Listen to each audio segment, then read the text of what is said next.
Assalamualaikum warahmatullahi wabarakatuh. Alhamdulillahirabbil alamin wassalatu wassalamu ala asyrofil anbiya'i wal mursalin sayyidina wa maulana Muhammadin. Qala rabbi shrah li sadri wa yassir li amri wahlul 'uqdatam min lisani yafqahu qawli ajma'an amma ba'du. Pada kesempatan kali ini saya akan membaca kembali ataupun mengupas tentang misteri malam pertama di alam kubur. Untuk kali ini yaitu tentang reaksi roh ketika akan dicabut. Yaitu di dalam sebuah hadis telah dijelaskan bahwa sesungguhnya apabila malaikat Israel akan mencabut nyawa seorang mukmin, maka roh tersebut berkata, tidaklah aku kan patut kepadamu selama kamu tidak diperintahkan untuk pencabutan roh itu. Kemudian malaikat Israel berkata, aku telah diperintahkan untuk melakukan pekerjaan itu. Roh itu tetap belum percaya. Akhirnya roh itu sehingga meminta tanda bukti kepada malaikat Israel. Seraya roh itu berkata, sesungguhnya Tuhanku telah menjadikanku dan telah memasukkanku ke dalam jasad ini, sedangkan engkau menjadikanku telah pada waktu itu kejadian tidak berada di sisiku, akan tetapi sekarang engkau hendak mencabutku. Setelah itu malaikat Israel mengadukan hal ini kepada Allah Subhanahu wa taala. Lalu Allah Subhanahu wa taala berfirman, apakah sudah kau cabut roh hambaku? Malaikat Israel pun menjawab, wahai Tuhanku, sesungguhnya hambamu yang mukmin itu berkata kepadaku demikian dan demikian. Lalu dia meminta tanda bukti dariku sebagai kebenaran itu dari perintahmu. Kemudian Allah Subhanahu wa taala berfirman, benar roh hambaku, sekarang pergilah kamu ke surga dan ambillah buah apel yang ada di atas buah apel itu terdapat tanda-tanda perintahku, dan tunjukkanlah buah apel itu pada roh hambaku yang mukmin itu. Maka pergilah malaikat Israel ke surga dan mengambil buah apel itu, di mana di atas buah itu terdapat kalimat basmalah, yaitu dengan nama Allah yang Maha Pengasih lagi Maha Penyayang. Lalu malaikat Israel kembali ke roh orang yang mukmin itu, dan ia menunjukkan bukti berupa buah apel kepadanya. Maka akhirnya keluarlah roh itu dengan cepat dan nikmat tanpa ada rasa sakit. Ucapan jasad ketika roh akan dicabut di dalam sebuah hadis telah disebutkan bahwasanya apabila Allah Subhanahu wa taala hendak mencabut roh seseorang hamba-hambanya, maka datanglah malaikat Israel kepada seorang hamba yang mukmin dari bagian mulutnya untuk mencabut rohnya. Maka keluarlah ucapan dari mulut tersebut, wahai malaikat Israel, bukan jalanmu untuk mencabut roh di jalan ini, karena mulut ini telah aku pergunakan untuk mengingat asma-asma Allah Subhanahu wa taala. Lalu kembali malaikat Israel datang dari arah tangannya. Lalu tangan itu seraya berkata, bukan jalanmu wahai malaikat Israel untuk mencabut dari jalan ini, karena sesungguhnya ia telah sering aku pergunakan bersedekah, mengucap, mengasihi anak yatim, serta menulis ilmu-ilmu agama dan memerangi orang-orang kafir. Selanjutnya malaikat Israel datang dari arah kakinya. Lalu kedua kaki itu seraya berkata, bukan jalanmu wahai malaikat Israel untuk mencabut dari jalan ini, karena sesungguhnya aku pergunakan berjalan untuk sholat berjamaah, sholat Jumat, sholat hari raya, dan tempat-tempat pengkajian ilmu. Selanjutnya malaikat Israel datang dari arah telinga. Lalu kedua telinga itu berkata, bukan jalanmu wahai malaikat Jibril, maksudnya malaikat Israel, untuk mencabut dari jalan ini, karena sesungguhnya ia telah aku pergunakan untuk mendengarkan bacaan-bacaan ayat suci Al-Quran, azan dan zikir-zikir. Selanjutnya malaikat Israel datang dari arah kedua matanya.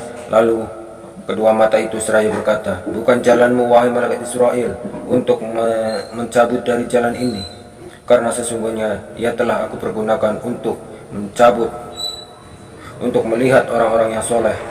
Maka kembalilah malaikat Israel kepada Allah Subhanahu wa taala dan mengadukan hal tersebut seraya berkata, wahai Tuhanku, sesungguhnya hambamu telah berkata demikian dan demikian dari kejadian-kejadian itu. Kemudian Allah Subhanahu wa taala, wahai malaikat Israel, kantunglah namaku di atas telapak tanganmu dan perlihatkan namaku itu kepada hambaku sehingga roh itu keluar.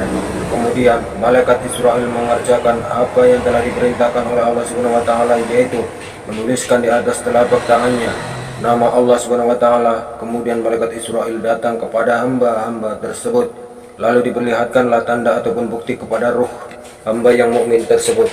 Maka keluarlah roh lantaran melihat nama Allah Subhanahu wa taala, dan hilanglah rasa sakit dan kepedihan saat menjelang sakaratul maut, dan tidaklah hilang siksa pedih dari seorang hamba apabila tertanam di dada mereka nama Allah Subhanahu wa taala, sebagaimana yang tercantum dalam Al-Qur'an surat Az-Zumar ayat ke-22, yang artinya, maka barang siapa yang hatinya menerima agama Allah, maka ia telah berjalan di atas hidayah dari Allah Subhanahu wa taala. Dan apakah tidak hilang atas mereka adanya suatu siksa dan perkara yang menyulitkan di hari kiamat nanti? Di dalam sebuah hadis telah disebutkan bahwasanya sesungguhnya ada lima hal adalah racun yang mematikan, dan 5 hal lain adalah penangkal ataupun penawarnya. Adapun 5 hal itu sebagai berikut. Yang pertama yaitu dunia adalah sebagai racun yang mematikan, sedangkan suhud adalah penawarnya. Harta adalah sebagai racun yang mematikan, zakat adalah penawarnya. Berbicara adalah racun yang mematikan, sedangkan bersikir adalah penawarnya. Umur dan keseluruhannya adalah sebagai racun yang mematikan, sedangkan bulan Ramadan adalah penawarnya.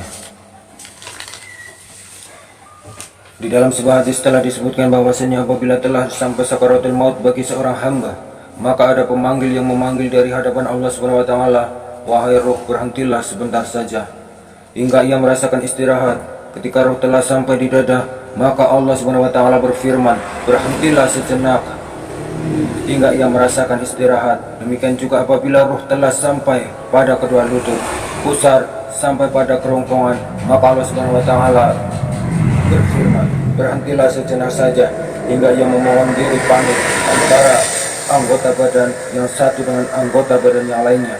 Maka antara mata yang satu dengan mata yang lain memohon diri pamit seraya mengucapkan kalimat dalam perpisahan, yaitu semoga keselamatan tetap tercurahkan kepadamu sampai hari kiamat.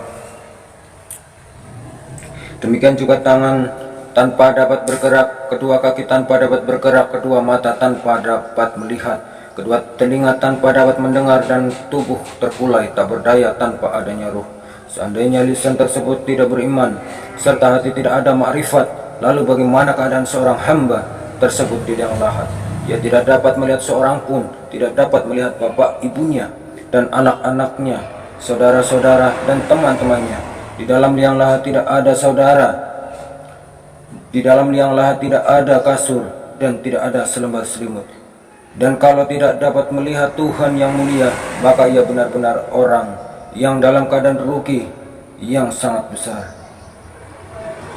Al-Imam Abu Hanifah telah berkata, kebanyakan runtuhnya iman seorang hamba adalah waktu sakaratul maut. Mudah-mudahan Allah Subhanahu wa taala senantiasa memelihara kita dan kamu semua dari runtuhan iman kita. Allahumma amin. Nah, itulah reaksi ruh ketika akan dicabut oleh malaikat Israel. Oke, kita lanjutkan lagi di bab selanjutnya, yaitu yang akan datang, yaitu godaan setan di waktu sakaratul maut. Oke, sekian dan terima kasih. Wassalamualaikum warahmatullahi wabarakatuh.